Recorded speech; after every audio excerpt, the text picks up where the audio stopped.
pagtanggap.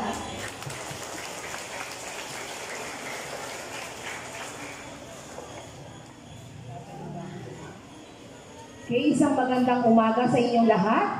Dear Scouts, no? Narinig ninyo, no? Tinawag akong Scouter, no? Ang Scouter ay para sa mga adult. And kayo, Scouts ang tawag sa inyo. Okay? Boy Scout? Hala! Boy Scout? Very good, Silero. Boy Scout? Laging handa? Okay, kailangan lagi kayo handa, hindi laging tulog. Okay, so welcome sa ating backyard camping. Siyempre, good morning and investiture.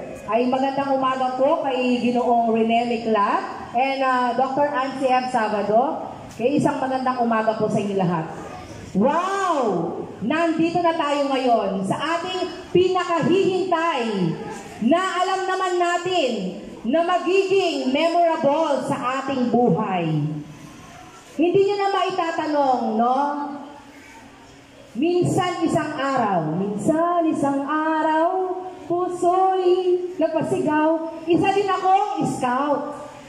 Magmula elementary hanggang high school, Girl Scout po ako. No? Alam ko pa nga yung kanta ng Girl Scout eh. Gusto niyo ba na sample? Girl Scouts of the Philippines, you have made a difference in my girlhood days. Proud I stand above the rest, in harmony in the universe.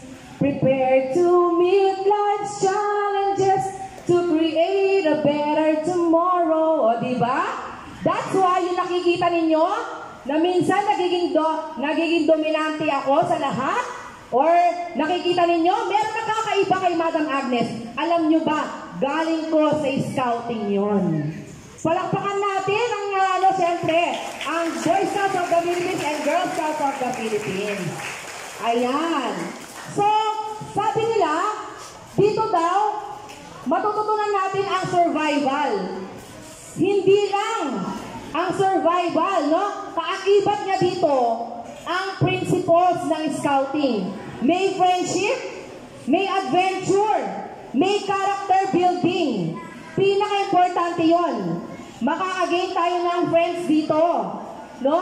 Matututo tayo na makipaghalubilo sa mga kapwa natin, scouts. Gusto nyo ba yon?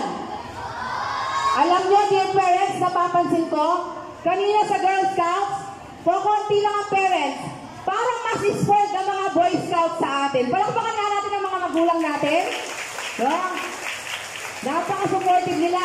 Pero we promise you that we will give your sons, no, your children, a unique experience dito sa Matatala Ipuno Elementary School.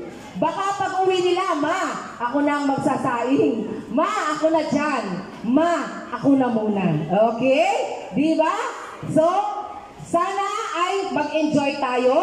And of course, lahat ng matututunan natin sa lecture ay may apply natin kung ito ay before sa hiking. Dahil baka sa hiking, mamimit natin yung mga different challenges.